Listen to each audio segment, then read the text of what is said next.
দিচ্ছে। সবাই বলতেছে নতুন কারিকুলামে বিভিন্ন সময় বিভিন্ন ক্লাসের ছেলে মেয়েদের এই যে বইটি যেগুলো থাকার কথা সেগুলো নাই, যেগুলো থাকার কথা না সেইগুলো বইটি আছে।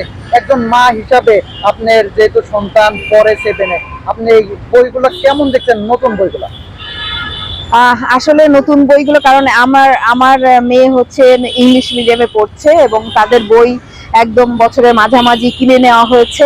হ্যাঁ, তো তাদের অলরেডি মানে May June two June session হয়, তো সেই কারণে তাদের খুব একটা পরিবর্তন হয়নি।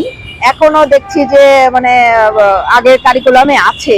আসলে বলাটা সহজ একটা জিনিস, আর আমরা তো এখন এই যে অনলাইনের মানে বাগ, অনলাইনে বিশাল এ হয়ে গেছে, তা হয়ে গেছে, এ করে ফেলেছে, তা করে ফেলেছে, এটা আমরা সবাই বিশ্বাস করি।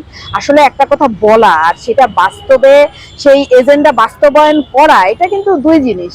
এবং যা করছে সেটা অবশ্যই আমি এটাকে ভালো বলবো না যে বিশেষ করে মুক্তিযুদ্ধের চেতনায় আঘাত করা কোনো কিছুই, বা আমাদের ছোটবেলা থেকে আমরা যে মূল্যবোধে বড় হয়েছি, আমরা যে সমাজ ব্যবস্থা বড় হয়েছি, সেইটা আমাদের ছেলে মেয়েদেরও শিখিয়েছি।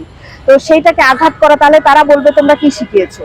হ্যাঁ, নতুন করে যখন আমাদের অবশ্যই গার্জিয়ানদের সাথে বসতে হবে, শিক্ষকদের সাথে বসতে হবে, নতুন কোনো নীতিমালা, নতুন কোনো এজেন্ডা যদি আপনাদের বাস্তবায়ন করতে হয়, সেক্ষেত্রে অভিভাবক এবং শিক্ষক এবং যারা নাগরিক তাদের সাথে বসতে হবে, বসে সেই ইয়েটা খোলামেলা আলাপ করতে হবে। আপনি একটা চাপিয়ে দিলেন আর সেটা রাতারাতি বাস্তবায়ন হয়ে গেল, ফেসবুকে বাস্তবায়ন হয়ে যাবে, কিন্তু এটা আদতে এটা এগোবে না। আচ্ছা, আপনি যেহেতু সন্তান ইংলিশ মিডিয়ামে পড়ে সেহেতু আপনার অতটা জানার কথাও না। আমি সাধারণ জেনারেল কারিকুলামের কথা বলছি। আসলে আপনি একজন এবার বলবেন নাগরিক হিসাবে, এই যে বাংলাদেশের প্রেক্ষাপটে একজন শিক্ষার্থীকে কি ডিম ভাজা আলু ভাজা এটা কি স্কুলে যে শেখার কোনো প্রয়োজন আছে কিনা? আসলে আমাদের আমাদের দেশের অনেক কিছুকে আমরা নেতিবাচক ভাবে দেখি, আবার অনেক অকার্যকর জিনিসকে আমরা ইতিবাচক ভাবে দেখি। এখন ডিম ভাজা আলু ভাজা আপনি যেটা বলছেন, আমি সেই জিনিসটা সম্পর্কে বোধগম্য নয়। তবে এখন এখন ইংলিশ মিডিয়াম বা বাংলা মিডিয়াম উভয়েই মানে যেহেতু একটা বৈশ্বিক একটা জিনিস, আমরা অনলাইনে অনেক কিছুই দেখি যে জাপানে কি পড়াচ্ছে, আমেরিকায় কি পড়ছে, ভারতে কি পড়াচ্ছে, আমরা কিন্তু অনেক কিছু সম্পর্কে আমরা দেখি। সেহেতু কারিগরি যে শিক্ষাটা, এটা আসলে আমি বলবো অনেক বেশি জরুরি এবং যৌক্তিক। আমাকে সবাইকেই এই যে ম্যাথ শিখতে হবে, সবাইকে ফিজিক্স শিখতে হবে, A+ পাইতে হবে, এই করে করে এই যে মনে করেন যে এই যে গজিয়ে উঠেছে যে আপনার যে এই যে কি বলবো ট্রেনিং সেন্টারগুলো, কোচিং সেন্টারগুলো, এগুলো বাণিজ্য হচ্ছে। এবং আমি বলবো ইংলিশ মিডিয়াম স্কুলে সহ বাংলা মিডিয়াম স্কুলে যে অযাচিতভাবে টাকাগুলো নেওয়া হচ্ছে, সেইটা কিন্তু কেউ দেখছে না। গার্জিয়ানদের নাভিশ্বাস উঠছে। এর পাশাপাশি আপনি বলছেন যে এই যে ডিম ভাজা আলু ভাজা, ডিম ভাজা আলু ভাজা হচ্ছে এমন একটা ব্যাপার যে যদি সেটা হয় জীবনের তাগিদে, যে সন্তান স্কুলে যাওয়ার আগে মা বাবাকে ডিম ভেজে দিচ্ছে, বা নিজে মা বাবা অসুস্থ সে ভেজে খাচ্ছে, তার জিনিসটা জানা জরুরি, তাহলে আমি বলবো এটা পজিটিভ। কিন্তু যদি অন্য কিছু কারণে হয় তাহলে আমি এটার পক্ষে না। আমি বলবো যে কারিগরি শিক্ষার অবশ্যই দরকার আছে, যে একটা শিশু যে যেদিকে মেধা হবে তার সেই দিকে এমফাসিস দেওয়া উচিত, যেটা বহির্বিশ্বে দেয়।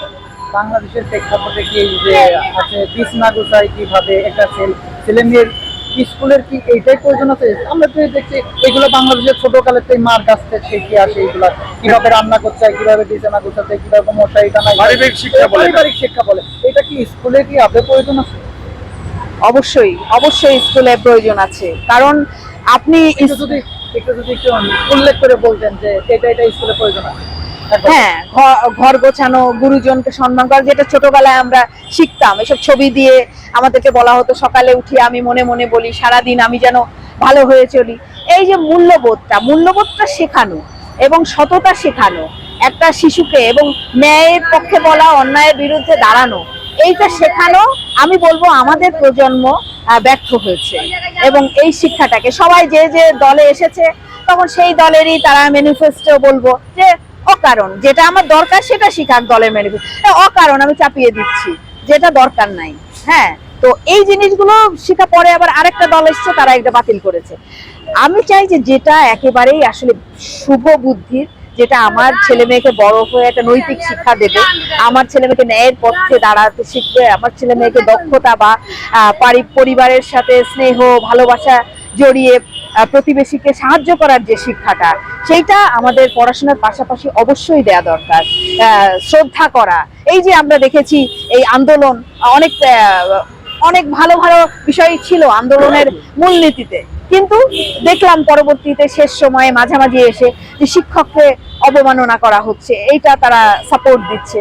হ্যাঁ, শিক্ষক দুর্নীতি করেছে, এটা তো আমি সাপোর্ট করি না। কারণ একটা জিনিস আপনার কাছে জানতে চাচ্ছি, আপনার মেয়ে যেহেতু ইংলিশ মিডিয়ামে পড়ে 100% সে মেধাবী স্টুডেন্ট, এখন এই যে জেনারেল স্কুলে আমরা কিছুদিন আগে একটা নিয়ম চালু হয়েছে, 2 সাবজেক্টে ফেল করলে সে হচ্ছে কলেজে ভর্তি হতে পারবে, ইউনিভার্সিটি ভর্তি হতে পারবে। আসলে যারা ফেল করবে আর যারা পাস করবে তাদের মধ্যে যে হচ্ছে ভেদাভেদটা সৃষ্টি হবে, যে আমি তো ফেল করলেও ভর্তি হতে পারবো, আদৌ কি আমি হচ্ছে পড়াশোনা থেকে পিছিয়ে আসবে কিনা, এটা আপনার কি মনে হয় একজন গার্জিয়ান হিসাবে? অবশ্যই কোনো কিছু সহজে পাওয়া, কোনো কিছু সহজে পাওয়া, সেইটার মূল্যটা সবসময় মানে খারাপ আসে, সেটা কুফল। এত সহজে কোনো কিছু পাওয়া আসলেই মানে ভালো হয় না। কারণ আপনাকে একটা জিনিস একটা জায়গায় পৌঁছাতে হলে রোদ ঝড় বৃষ্টি বিভিন্ন রকম শিক্ষা, আপনাকে সেই ধৈর্য সহ্য মোকাবেলা করার যোগ্যতা থাকতে হবে। আপনার একটা গুরুজন, আপনার মা হয়েছে বা আপনার শিক্ষক হয়েছে, তার কাছে পৌঁছানোর জন্য বয়সের যে অভিজ্ঞতা, সেই অভিজ্ঞতারও একটা দাম আছে।